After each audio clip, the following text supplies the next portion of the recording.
Hello, Cottonwood. Thank you for giving me the chance to interview.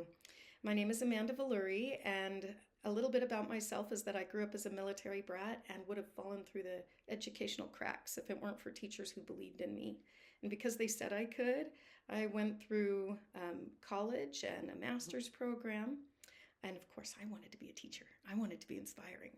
So I taught in Washington State, living with a friend. I taught kindergarten.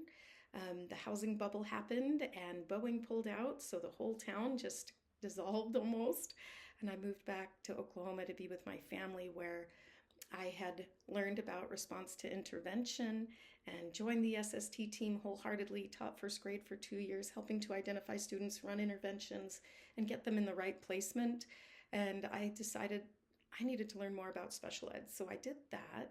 And they said, well, now that you have your endorsement, let's put you at high school. That was an experience. I've taught history. Well, this is co-teach history and science, and it was a blast. But I really want to be with the littles. I want to see them learn to read and develop the skills that we use every day. So I moved to Utah to be with some other family and was able to teach special ed resource at West Valley Elementary. And I got married and started having a family, so I wanted to live closer to work. So I changed to the AA unit at Farnsworth, where I taught for several years.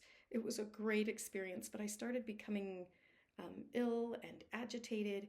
We learned that after several doctors and several attempts at not teaching and then teaching again, we found out I have Lyme disease and other co-infections. We've got that under control now, and I am looking forward to being back full time. So you asked me why Cottonwood. I have to say, I remember Terry being really positive. So when I was looking up schools to interview at, Cottonwood had, of course, your blog. And I was looking back at what Terry said about her teachers. And so I looked up second grade and I saw that what Mrs. Blackwell and the others had said about wanting to have a loving environment just spoke to my heart. I want to be part of that kind of a team. You asked if I have my gifted endorsement. Not yet. Am I willing to get it? Absolutely. Let me tell you why. In this unit, it's kind of a catch-all sometimes. One of my autistic students, though, in first grade was comprehending, not just reading, comprehending well at a third and fourth grade level. However, due to autism, he had this very center-focused, confusing way of relating with people. So he was with me. And after working with him for a good half a year, the speech pathologist came to me and she said, I think it's cause and effect. And so we worked on cause and effect. And we worked with the other unit teacher, and she was able to get him into a fourth grade classroom where the teacher was just amazing. And my aide would go in once a week and take pictures of how the student was doing interacting with other students. We'd make social stories using his strength to help him with his weakness. And, I really could have used some more gifted ways to keep this boy challenged. He just took apart my computer, no joke. But he put it back together for me. It was just a hard day of instruction that day. So anyway, I needed to keep him challenged, and a gifted endorsement would likely help with that.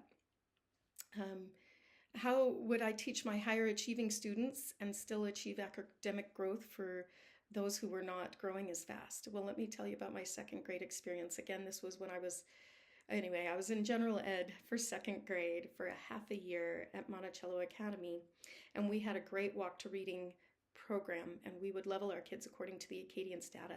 But we wouldn't just level our kids, we would get together weekly and talk about them.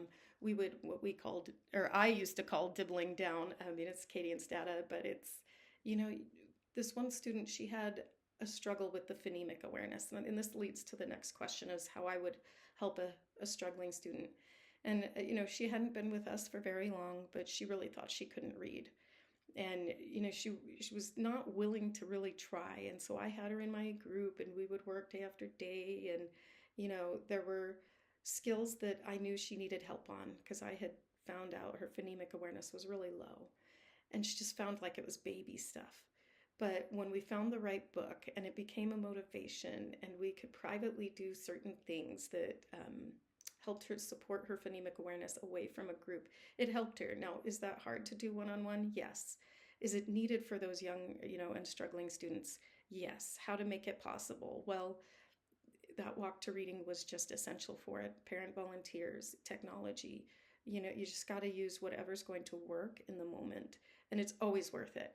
And that's another reason why I absolutely love first, second, third grade, because you see them learn. The growth is so exponential. Your question is how I would design and deliver a lesson. So I would know my students. I would know the core. I would know what their strengths and weaknesses were, what questions to design and ask, and invite them to ask questions. So we would set the stage by, I probably, let's take a reading example. I would be reading something like Homer P. Fig, and ask the question, is it ever good to tell a lie? And then for those struggling students the next week, they'd be excited about really trying to develop this character trait of honesty, and looking into simple things like The Person Who Cried Wolf, and all these other books in which stories in which the character either lied or didn't lie, and if that was good or not. So questions are essential. And then as we are reading and assessing through writing, the students will give each other feedback. We often did this where we would pass our papers to the left or to the right and give each other some corrective feedback, and always with encouragement. Often when we were doing whole group answers, we would give thumbs up to students who were doing so good. You asked about my classroom management system. I think prevention is the greatest thing you can ever do. So you've got to know your students, what things are stressing them out, what subjects do they really appreciate. So we have a system, a color system as needed. How am I feeling? Am I green, good to go? Am I starting to feel not good? Or red, I need a break. So is there a place in the classroom where they can go when they need to go and take a break? Is there a time limit? Yes. Is there some work that needs to be required before they go? Depending on the student, yes. Hopefully, these students will have done that preventative work of turning over a card on their desk. A green means I need help, or a red means I'm good, I don't need help, I'm going to continue. So we have taught in pairs check, how to help each other. But if it's a green card, it means I really need the teacher on this, I'm not understanding. So we try to prevent, but where necessary for that extrinsic motivation and tracking, Class Dojo has been a real asset. The kids love the monsters. They love, being able to see their progress, how many points they have. The parents are excited to be able to keep up with that information. So I appreciate, again, this time to work with you. If you have any further questions, please do not hesitate to reach out. Thank you. Bye-bye.